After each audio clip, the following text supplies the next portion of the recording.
হযরতে আবু হুরায়রা রাদিয়াল্লাহু তাআলা আনহু থেকে বর্ণিত, আল্লাহ রাসূল সাল্লাল্লাহু আলাইহি ওয়াসাল্লাম বলেন যে কোনো একদল মানুষ যদি সমাবেত হয়ে একত্রিত হয়ে আল্লাহ পাক রব্বুল আলামিনের কোনো ঘরে কোনো জমিনের মধ্যে আল্লাহ পাক রব্বুল আলামিনের নাজিলকৃত কিতাব আল কুরআনুল কারীম যদি অধ্যয়ন করে, অপরকে যদি তা শেখায়, তাহলে আল্লাহ পাক রব্বুল আলামিনের পক্ষ থেকে তাদের উপরে সাকিনা অবতীর্ণ হয়। যেরকম সুবহানাল্লাহ। কি অবতীর্ণ হয় বাবা? সাকিনা। সাকিনা মানে হলো শান্তি অবতীর্ণ হয়। এখানে এখন কি অবতীর্ণ হচ্ছে? জোরে বলুন, কি অবতীর্ণ হচ্ছে? শান্তি অবতীর্ণ হচ্ছে। রহমতের ফেরেশতারা এটাকে ঢেকে ফেলেছে। মুসলমান ভাইরা, বন্ধুগণ আমার, শুধু কি তাই? আল্লাহর হাবিব সাল্লাল্লাহু আলাইহি ওয়াসাল্লাম বলেন, রহমতের ফেরেশতারা এই মাজমাকে বেষ্টনী দিয়ে রেখেছে। এরে মুসলমান, নবীর উম্মতের দলেরা, দিলের কানটা লাগায়া কথাগুলো কিন্তু ভালো করে বুঝতে হবে। রহমতের ফেরেশতারা এই মাজমাকে বেষ্টনী দিয়েছে, এটাকে ঘেরাও করে রেখেছে। ঘেরাও করার পরে পরবর্তী যে রহমতের ফেরেশতারা এসেছে, আসার পরে রব্বে কারীমকে ডাকতে বলতেছে, রব্বুল আলামিন আমরা এখন দাঁড়াবো কোথায়? আল্লাহ রাব্বুল আলামিন ডাকতে বলে, ফেরেশতারা যারা দাঁড়িয়ে গেছে, ঘেরাও করেছে, একজন ফেরেশতার কাঁধের উপরে পা দিয়ে আর একজন ফেরেশতা দাঁড়িয়ে যাও। মুসলমান ভাইরা, বন্ধুগণ আমার, এরকম করে একজন ফেরেশতার কাঁধের উপরে পা দিয়ে আর একজন ফেরেশতা, আর একজন ফেরেশতার কাঁধের উপরে পা দিয়ে আর একজন ফেরেশতা, এভাবে আসমান পর্যন্ত রহমতের ফেরেশতারা এই মাজমাকে বেষ্টনী দিয়েছে। এরে মুসলমান, সবচাইতে মজার কথা হলো আল্লাহ পাক রব্বুল আলামিন তার নিকটবর্তী ফেরেশতাদের কাছে এই সমস্ত ব্যক্তিদের কথা উল্লেখ করে। আল্লাহ পাক রব্বুল আলামিন মনে হয় জানে না যে এখানে কি হচ্ছে। বড়াইদহ হাফিজিয়া মাদ্রাসায় কি হচ্ছে এটা আল্লাহ রাব্বুল আলামিন জানে না। কথা বলুন, জানে কি জানে না? আল্লাহ রাব্বুল আলামিন জানেন। এরপরেও ফেরেশতাদেরকে ডাক দেওয়া হলে ফেরেশতারা ওখানে কি হয়, আমার বান্দা বান্দিগুলো ওখানে কি করে, ওখানে সামিয়ানা কেন টানানো হয়েছে, ওখানে লোকজন কেন, ওখানে আয়োজন কিসের? ফেরেশতারা ডাক দেওয়া বলে, রব্বুল আলামিন আপনার একদল বান্দারা কুরআনুল কারীম থেকে কথা বলে, আর একদল বান্দা এই কুরআনুল কারীমের কথাগুলো শ্রবণ করে। আল্লাহ রাব্বুল আলামিন ডেকে বলে, ও ফেরেশতারা এই বান্দাগুলো কি আমি রবকে দেখেছে? বলে না না, আপনাকে দেখে নাই। বলে আমার জান্নাত দেখেছে? বলে না জান্নাত দেখে নাই। বলে জাহান্নাম দেখেছে? বলে না জাহান্নাম দেখে নাই। আল্লাহ রাব্বুল আলামিন বলেন, এগুলো না দেখেই যদি তারা আমি রবকে বিশ্বাস করে, ও ফেরেশতারা তোমরা সাক্ষী থাকো, আমি আল্লাহ রাব্বুল আলামিন তাদের জিন্দেগীর সমস্ত গুনাহ খাতা মাফ করিয়া দিলাম। এরে মুসলমান, তার মানে যারা এই মাজমার মধ্যে বসবে, আল্লাহ রাব্বুল আলামিন তাদের জিন্দেগীর গুনাহ মোচন করিয়া দিবে। এজন্য এলাকাবাসীকে বলতে চাই, আপনারা যারা এখনো এই মাহফিলের মধ্যে এসে বসেন নাই, যারা রাস্তাতে, দোকানে, এরপরে বাড়িতে, চাষটলের মধ্যে ভিড় করতেছেন, যদি আপনি আপনার জিন্দেগীর গুনাহ মোচন করাতে চান, তাহলে চাষটলে নয়, রাস্তাতে নয়, দোকানে নয়, মেলাতে নয়, অতি তাড়াতাড়ি এসে রিয়াজুল জান্নাহ, রাসূল ঘোষিত রিয়াজুল জান্নাহ বেহেশতের বাগানের মধ্যে এসে বসে পড়ুন। এটার উসিলা করে আল্লাহ পাক রব্বুল আলামিন আপনার জিন্দেগীর গুনাহ মোচন করায়া দিবে। তাইলে লাভ কম না বেশি? কথা বলুন, লাভ কম না বেশি? বেশি। কিন্তু আমরা মুসলমানরা এটা বুঝতেছি না, আমাদের অন্তরের চক্ষু নাই, যার কারণে এটা আমাদের উপলব্ধি হচ্ছে না। কথা ঠিক কিনা? মুসলমান ভাইরা, বন্ধুগণ আমার, যে আয়াতে কারিমা আমি তেলাওয়াত করেছি, ওই আয়াতে যাওয়ার আগে একটা হাদিস আপনাদের সামনে তেলাওয়াত করেছি। 5 সেকেন্ডের একটা আমল। কয় সেকেন্ড? কথা বলুন, কয় সেকেন্ড? 5 সেকেন্ড। এই 5 সেকেন্ডের একটা আমল বলে আমি আমার আলোচনায় চলে যাব। তার আগে আমি একটু দেখতে চাই যারা বাহিরে আছে, রাস্তাতে আছে, দোকানে আছে, তাদের ধারণা, তাদের থিওরি মাহফিলের প্যান্ডেলে লোক নাই, মেলাতে লোক আছে, কিন্তু মাহফিলেও যে অনেক লোক আছে এটা তারা বুঝতেছে না। কথা ঠিক কিনা? এজন্য আমরা তাদেরকে জানাতে চাই যে মাহফিলের প্যান্ডেলে লোক আছে, আর এই এলাকা থেকে শয়তান তাড়াতে চাই। রাজি আছেন? কথা বলুন, রাজি আছেন? যদি রাজি থাকেন তাহলে কৃপণতা না করে, বকিলতা না করে, জবানকে বুলন্দিত করে আমরা আল্লাহর নামে তাকবীর দেব। রাজি আছেন ইনশাআল্লাহ? লিল্লাহে তাকবীর। এই সাউন্ড 5 জন মানুষের সাউন্ড হয়েছে। কয়জন? ওই নির্বাচনের সময়, কিসের সময় ভাই? নির্বাচনের সময় 5 জন যদি পুরুষ মানুষ থাকে এলাকা কাঁপায়া দেয়। লালু ভাইয়ের চরিত্র কিসের মতো পবিত্র? ফুলের মতো পবিত্র। আর আমি বলি লালু ভাইয়ের চরিত্র গাঁজা খায়, 5 ওয়াক্ত নামাজ পড়ে না 1 ওয়াক্ত। আমরা এই সমস্ত মানুষরা এই সমস্ত নেতাদের ভক্ত। কথা ঠিক কিনা মুসলমান? মরে দেখো আল্লাহর আযাবটা কত শক্ত। এজন্য আল্লাহর নামের ধ্বনি দেব, আল্লাহর নাম মুখে উচ্চারণ করব। কৃপণতা কেন? বকিলতা কেন? জবান খুলে আল্লাহর নামে আমরা তাকবীর দেব। এমন তাকবীর দেব, হয় ওযু থাকবে, না হয় পিছন দিয়ে বের হয়ে যাবে। কথা ঠিক কিনা বলুন? বিনা ওযুতেই বসা জায়েজ। এজন্য আওয়াজকে বুলন্দ করে আমরা আল্লাহর নামে তাকবীর দেব। লিল্লাহে তাকবীর, নারায়ে তাকবীর। আল কোরআনের আলো, আল হাদিসের আলো। কোরআন হাদিস যেখানে, কোরআন নাই যেখানে, টিভি সিটি যেখানে। আপনারা বড়াইদহর মানুষ খুব চালাক, খুব চালাক আপনারা। মাশাআল্লাহ, জাযাকাল্লাহু খায়রান। আলহামদুলিল্লাহ।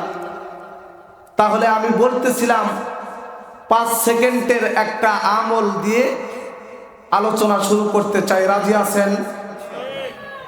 আলোচকের মুখ থেকে আলোচনা শুনতে হইলে, কথা বের করতে হলে যারা শ্রোতা আছে তাদের কথা বলতে হবে।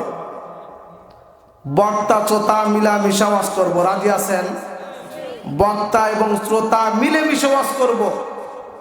এখানে কিছু কথা বলবো, যে কথাগুলো যেন আমরা আমাদের জীবনে বাস্তবায়ন করতে পারি, এই নিয়তে কথাগুলো শুনবো তো ইনশাআল্লাহ। মুসলমান ভাইরা, বন্ধুগণ আমার, হযরতে আবু হুরায়রা রাদিয়াল্লাহু তাআলা আনহু থেকে বর্ণিত, আল্লাহ রাসূল সাল্লাল্লাহু আলাইহি ওয়াসাল্লাম বলেন, 2টি কালেমা, 2টি কথা, 2টি বাক্য রব্বে কারীমের কাছে অত্যন্ত প্রিয়। মারহাবা। কয়টি কথা? 2টি কথা, 2টি কালেমা, 2টি বাক্য রব্বে কারীমের কাছে অতি প্রিয়। রাসূল আকরাম সাল্লাল্লাহু আলাইহি ওয়াসাল্লাম বলেন, 1 নাম্বার বাক্যটি মুখে উচ্চারণ করা খুব সহজ, আর 2 নাম্বার বাক্যটি আমলের পাল্লায়, ওজনের মিজানের পাল্লায় অনেক ভারী। এরে মুসলমান, রাসূল আকরাম সাল্লাল্লাহু আলাইহি ওয়াসাল্লাম বলেন, প্রথম বাক্যটি হলো সুবহানাল্লাহি ওয়া বিহামদিহি। এমন কোন মানুষ নাই যে এই বাক্য উচ্চারণ করতে পারবে না। যদি ছোট্ট বাচ্চাকেও 1 থেকে 2 বার বলে দেন, ছোট্ট বাচ্চাও বলতে পারবে। যদি বৃদ্ধ মানুষকে বলে দেন, বৃদ্ধ মানুষও পারবে। যদি যুবককে বলেন, যুবকও পারবে। যদি মহিলাকে বলেন, মহিলাও এই কথাটা বলতে পারবে, বাক্যটি উচ্চারণ করতে পারবে। কথা ঠিক কিনা? মুসলমান ভাইরা বন্ধুগণ আমার, তাহলে প্রথম বাক্যটি মুখে উচ্চারণ করাই খুব সহজ। প্রথম বাক্যটি মুখে উচ্চারণ করা খুব সহজ। বাক্যটি হলো সুবহানাল্লাহি ওয়া বিহামদিহি। আমার সাথে বলুন, সুবহানাল্লাহি ওয়া বিহামদিহি। সুবহান মানে হলো পবিত্র, ওয়া বিহামদিহি মানে সকল প্রশংসা কার? মুসলমান জোরে বলুন কার? আলহামদুলিল্লাহি রাব্বিল আলামিন।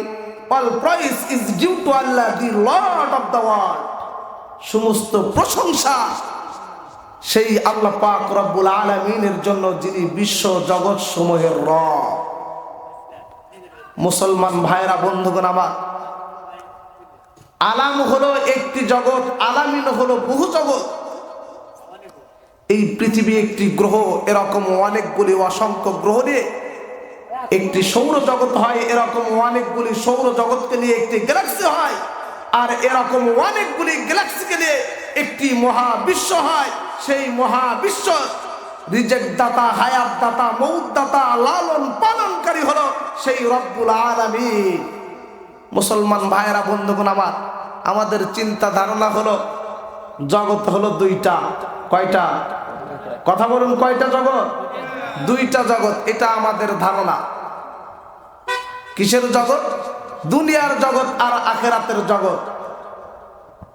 কিন্তু দুনিয়ার জগৎ আর আখেরাতের জগৎ না। আল্লাহ রাব্বুল আলামিন অসংখ্য অগণিত জগৎ সৃষ্টি করেছেন। মাছের জগৎ, ফুলের জগৎ, পিপিলিকার জগৎ, প্রত্যেকটা সৃষ্টির জন্য আল্লাহ রাব্বুল আলামিন এক একটি করে জগৎ সৃষ্টি করেছেন। আল্লাহু আকবার। মুসলমান ভাইরা বন্ধুগণ আমার, যে কথা বলতেছিলাম, মুখে উচ্চারণ করা খুব সহজ। সুবহানাল্লাহি ওয়া বিহামদিহি। সুবহান মানে হলো পবিত্র। আমরা যারা মানুষ আছে, আমরা অপবিত্র হই কি হই না? মানুষ অপবিত্র হয়, আল্লাহ রাব্বুল আলামিন কখনোই অপবিত্র হয় না। সুবহান মানে হলো পবিত্র, ওয়া বিহামদিহি মানে সকল প্রশংসা আল্লাহ পাক রব্বুল আলামিনের জন্য। দ্বিতীয় বাক্যটি রাসূল আকরাম সাল্লাল্লাহু আলাইহি ওয়াসাল্লাম বলেন, সুবহানাল্লাহিল আযীম। সুবহান মানে হলো পবিত্র, আজিম মানে হলো সব থেকে বড়, সব চাইতে বড়। আল্লাহ যত বড়, ইমাম সাহেব কি তত বড়। আল্লাহ যত বড়, দেশের সরকার কি তত বড়। আল্লাহ যত বড়, চেয়ারম্যান সাহেব কি তত বড়। আল্লাহ যত বড়, এমপি সাহেব কি তত বড়। আল্লাহ যত বড়, পীর সাহেব কি তত বড় নাকি? আল্লাহ যত বড়, পৃথিবীর সরকার কি তত বড়? বলে না না, আল্লাহর মতো এত বড় আর কোনো কিছু নাই। আপনি সর্ব অবস্থায় আল্লাহ পাক রব্বুল আলামিনের বরত্বকে ঘোষণা করবেন। মুসলমান ভাইরা বন্ধুগণ আমার, তাহলে দুইটি বাক্য আল্লাহ পাক রব্বুল আলামিনের কাছে সবচাইতে বেশি প্রিয়। এই বাক্য দুটি উচ্চারণ করতে সময় লাগবে 5 সেকেন্ড। আমার সাথে বলুন, সুবহানাল্লাহি ওয়া বিহামদিহি, সুবহানাল্লাহিল আযীম। এই যে এতটুকু বাক্য, এই বাক্য উচ্চারণ করার জন্য নির্ধারিত কোনো জায়গার দরকার নেই, নির্ধারিত কোনো নিয়মের দরকার নেই, ওযুর দরকার নেই, গোসলের দরকার নেই, কোনো সময়ের দরকার নেই। আপনি হাঁটা অবস্থায় এই বাক্য দুটি উচ্চারণ করতে পারবেন, বসা অবস্থায় এই বাক্য দুটি উচ্চারণ করতে পারবেন, আপনি শোয়া অবস্থায় এই বাক্য দুটি উচ্চারণ করতে পারবেন। মুসলমান ভাইরা বন্ধুগণ আমার, এই পৃথিবীর সকল মানুষ 3টা অবস্থার মধ্যে থাকে। কয়টা অবস্থা বাবা? জোরে বলুন, কয়টা অবস্থা? 3টা অবস্থার মধ্যে থাকে। 1 নম্বর অবস্থা হলো মানুষ দাঁড়িয়ে অথবা হেঁটে হেঁটে চলে, দাঁড়িয়ে অথবা হেঁটে চলে। 2 নম্বর অবস্থা হলো বসে থাকে। 3 নম্বর অবস্থা হলো শুয়ে থাকে। কথা ঠিক কিনা? এই 3 অবস্থার বাইরে কি আর কোন মানুষ আছে? দাঁড়িয়ে আছে, না হয় হাঁটতেছে। বসে আছে অথবা শুয়ে আছে, এই তিন অবস্থায় আল্লাহ পাক রব্বুল আলামিন বলেছেন তোমরা বেশি থেকে বেশি আমি রব্বে কারিমের শুকরিয়া আদায় করো, প্রশংসা করো। প্রিয় ভাইরা, তার মানে এই বাক্য দুটি উচ্চারণ করতে নির্দিষ্ট কোনো সময়ের দরকার নেই, নির্ধারিত কোনো সময়ের দরকার নেই, ওযুর দরকার নেই। আপনি যেখানে যে অবস্থায় আছেন আপনি এই বাক্য দুটি উচ্চারণ করবেন। কৃষক ভাই কৃষি কাজ করতেছে, বলবে সুবহানাল্লাহি ওয়া বিহামদিহি সুবহানাল্লাহিল আযীম। ব্যাংক চালক ভাই ব্যাংক চালাইতেছে, বলবে সুবহানাল্লাহি ওয়া বিহামদিহি সুবহানাল্লাহিল আযীম। মা বোনেরা রান্না বান্নার কাজ করতেছে, বলবে সুবহানাল্লাহি ওয়া বিহামদিহি সুবহানাল্লাহিল আযীম। ঘর ঝাড়ু দিচ্ছে, এই বাক্য দুটি উচ্চারণ করবে। উঠান ঝাড়ু দিচ্ছে, এই বাক্য দুটি উচ্চারণ করবে। সন্তানকে পোশাক পরিয়ে দিচ্ছে, বলবে সুবহানাল্লাহি ওয়া বিহামদিহি সুবহানাল্লাহিল আযীম। এই দুইটি বাক্য আল্লাহ পাক রব্বুল আলামিনের কাছে সবচাইতে বেশি প্রিয়। কত প্রিয় এটা আল্লাহ রব্বুল আলামিন ছাড়া পৃথিবীর কোনো মানুষের বলার ক্ষমতা নাই। প্রিয় ভাইরা, তার মানে এই বাক্য দুটি আমরা উচ্চারণ করব তো ইনশাআল্লাহ? কথা বলুন, উচ্চারণ করব, আমরা আমল করব তো ইনশাআল্লাহ? সময় কিন্তু বেশি লাগবে না, 5 সেকেন্ডের মধ্যে এটা হয়ে যাবে। সুতরাং এটা কত যাজা কত সওয়াব দিবেন সেটা আল্লাহ পাক রব্বুল আলামিনই ভালো জানে। মুসলমান ভাইরা, বন্ধুগণ আমার, আসুন যে আয়াতে কারিমা আমি আপনাদের সামনে তেলাওয়াত করেছি, কোরআনুল কারিমের 4 নম্বর সূরা। কয় নম্বর সূরা? কথা বলুন, কয় নম্বর সূরা? 4 নম্বর সূরা। সূরার নাম হলো নিসা। আল্লাহ রাব্বুল আলামিন এই আয়াতে কারিমার মধ্যে বলেন, আলাম তারা ইলাল্লাযীনা উতু নাসীবাম মিনাল কিতাব ইউমিনুনা বিল জিবতি ওয়াত তাগুত ওয়া ইয়াকুলুনা লিল্লাযীনা কাফারু হাউলাই আহদা মিনাল্লাযীনা আমানু সাবিলা। আল্লাহু আকবার। মুসলমান ভাইরা, বন্ধুগণ আমার, এই আয়াতে কারিমা আলোচনা করার আগে রাসূল আকরাম সাল্লাল্লাহু আলাইহি ওয়াসাল্লাম বিদায় হজের ভাষণের সময় বলে গেছেন, তারাকতু ফীকুম আমরাইনি লান তাদিল্লু মা তামাসসাকতুম বিহিমা কিতাবাল্লাহি সুন্নাতা ওয়া নাবিয়্যি। আমি তোমাদের মাঝে 2টা জিনিস রেখে গেলাম, এই 2টা জিনিসকে যদি তোমরা আঁকড়ে ধরতে পারো তাহলে তোমরা কখনোই পথভ্রষ্ট হবে না। এরে মুসলমান, 1 নম্বরে আল্লাহর হাবিব সাল্লাল্লাহু আলাইহি ওয়াসাল্লাম বলেন, আল্লাহ পাক রব্বুল আলামিনের পক্ষ থেকে নাযিলকৃত কিতাব আল কোরআনুল কারীম। কি বাবা, এই কিতাব কে নাযিল করেছেন? কথা বলুন, কে নাযিল করেছেন? আল্লাহ পাক রব্বুল আলামিন নাযিল করেছেন। এই নাযিলকৃত কিতাব আল কোরআনুল কারীম যে আঁকড়ে ধরবে, জীবনে বাস্তবায়ন করবে, সে ব্যক্তি কখনোই পথভ্রষ্ট হবে না।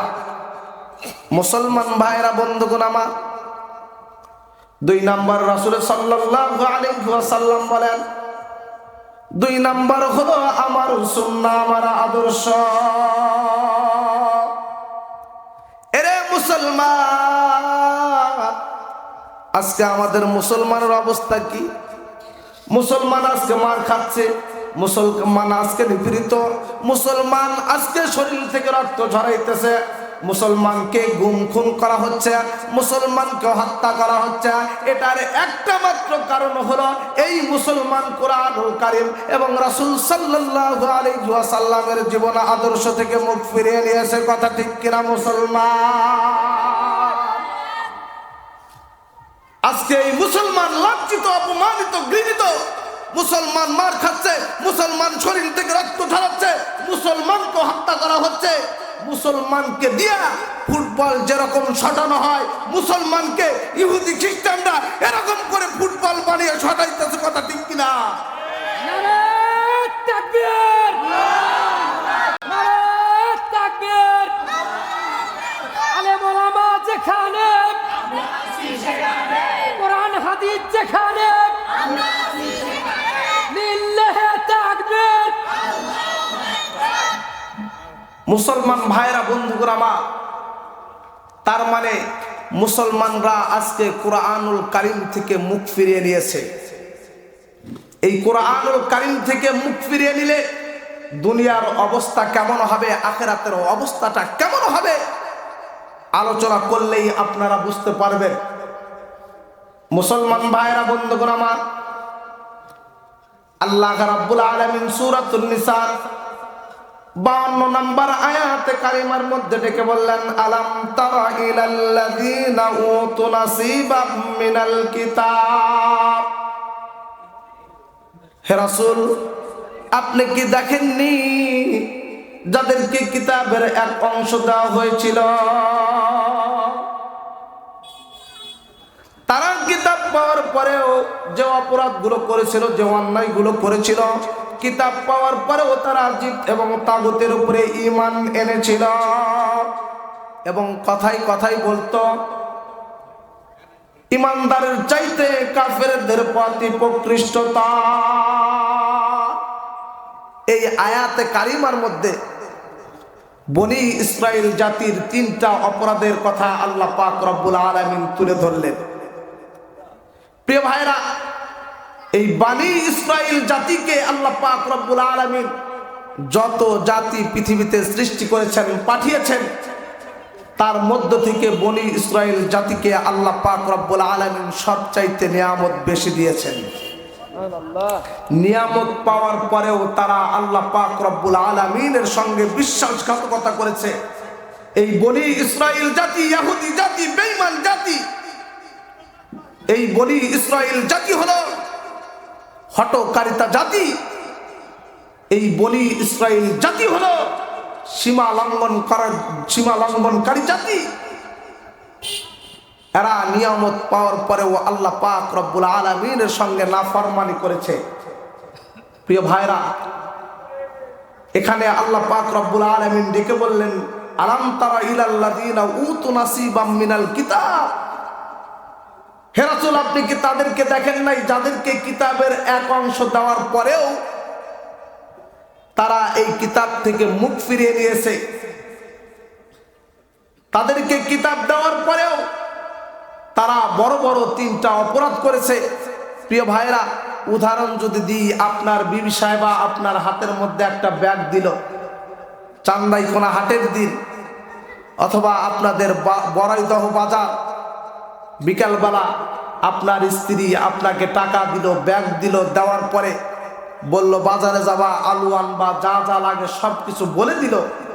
আপনি বাজারে গেলেন, বাজারে যাওয়ার পরে চা স্টলে বসে চা খেয়ে খালি ব্যাগ নিয়ে বাড়িতে আসলেন, আপনার স্ত্রী কি খুশি হবে? কথা বলুন, খুশি হবে? খুশি হবে না। বলবে টাকা দিলাম, ব্যাগ দিলাম, যা যা লাগে সব কিছু বলে দিলাম, কেন খালি হাতে আসলা? প্রিয় ভাইরা, তার মানে হলো টাকা দেওয়ার পরে সবকিছু বলার পরেও কেন এটা আসলো না, কেন এটা হলো না, জবাবদিহি আছে না নাই? আল্লাহ রাব্বুল আলামিন বলেন যে, হে রাসূল, বনি ইসরাইলকে কিতাব দেওয়ার পরে তারা কিতাব পাওয়ার পরেও যে অপরাধ করেছে, তাদেরকে কিতাবের একটা অংশ দেওয়া হয়েছে।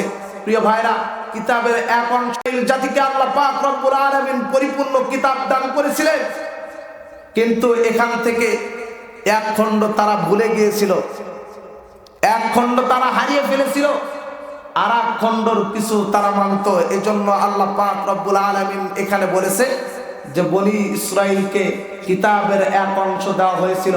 প্রিয় ভাইরা, এই কথার সাথে যদি আমাদের কথা মিলায়, আমরা ছোট্টবেলায় মক্তবে গিয়া 20টা সূরা মুখস্থ করছিলাম। কথা ঠিক কিনা? কথা বলুন, কথা ঠিক না ঠিক? ছোট্টবেলায় মক্তবে গিয়া 20টা সূরা মুখস্থ করছিলাম। মুখস্থ করার পরে এখন বড় হয়ে গেছে, এখন যদি বলা যায় যে ভাই ওই 20টা সূরা বলেন তো দেখি, আপনি বলবেন যে 15টা ভুলে গেছি, 5টা কোনো রকম পারি। ঠিক কিনা বলুন? তার মানে হলো আমরাও বনি ইসরাইল জাতি, ইহুদি জাতির মতো আমাদের স্বভাব চরিত্র হয়ে গেছে। আমরা কুরআনুল কারীমকে সম্মান করি, মর্যাদা করি, কুরআনুল কারীমকে ভালোবাসি, কুরআনুল কারীমকে বারবার চুমু খাচ্ছি, কুরআনুল কারীমকে মাথার উপরে রাখতেছি, কুরআনুল কারীমকে জুলদানির মধ্যে পেঁচায়া তাকের উপরে রেখে দিয়েছি। কথা ঠিক না বেঠি? মুসলমান ভাইয়েরা, বন্ধুগণ আমার, জুলদানির মধ্যে ঢুকায়া তাকের উপরে রাখার জন্য কুরআনুল কারীম নাজিল হয় নাই। আল্লাহ রাব্বুল আলামিন সূরাতুল মুহাম্মাদের 24 নম্বর আয়াতে কারিমার মধ্যে ডেকে বললেন, আফালা ইয়াতাদাব্বারুনাল কুরআন আম আলা কুলুবিন আকফালুহা। আল্লাহ রাব্বুল আলামিন ডেকে বলেন, আফালা, তবে কি তারা ইয়াতাদাব্বারুনা, চিন্তা গবেষণা করে না, কুরআনকে নিয়ে, আমু অথবা আলা, উপরে, কুলুবিন, কলব সমূহের উপরে, আকফালুহা, তালা সমূহ, তালা মারা। আল্লাহ রাব্বুল আলামিন ডেকে বলেন, তবে কি তারা আমার এই কিতাব আল কুরআনুল কারীমকে নিয়ে কি চিন্তা গবেষণা করে না? না, তাদের কলব সমূহে তালা মারা। মুসলমান ভাইয়েরা, বন্ধুগণ আমার, আমরা সাধারণ মানুষ, আমাদের চিন্তা ধারণা হলো এই কিতাব আল কুরআনুল কারীমকে নিয়ে যারা আলেম ও উলামারা, এরা চিন্তা গবেষণা করবে, ইমাম সাহেব চিন্তা গবেষণা করবে, মুয়াজ্জিন সাহেব চিন্তা গবেষণা করবে, বক্তা সাহেব চিন্তা গবেষণা করবে। আমরা সাধারণ মানুষ, আমাদের কোনো চিন্তা গবেষণা করার দরকার নাই। কথা ঠিক কিনা? এটা আমাদের থিওরি, এটা আমাদের ধারণা। আমরা বলে থাকি যে এটা নিয়ে আমাদের কোনো চিন্তা গবেষণা নাই, এটা ইমাম সাহেবরা বুঝুক না, তারা করুক না। কিন্তু আল্লাহ রাব্বুল আলামিন এই আয়াতে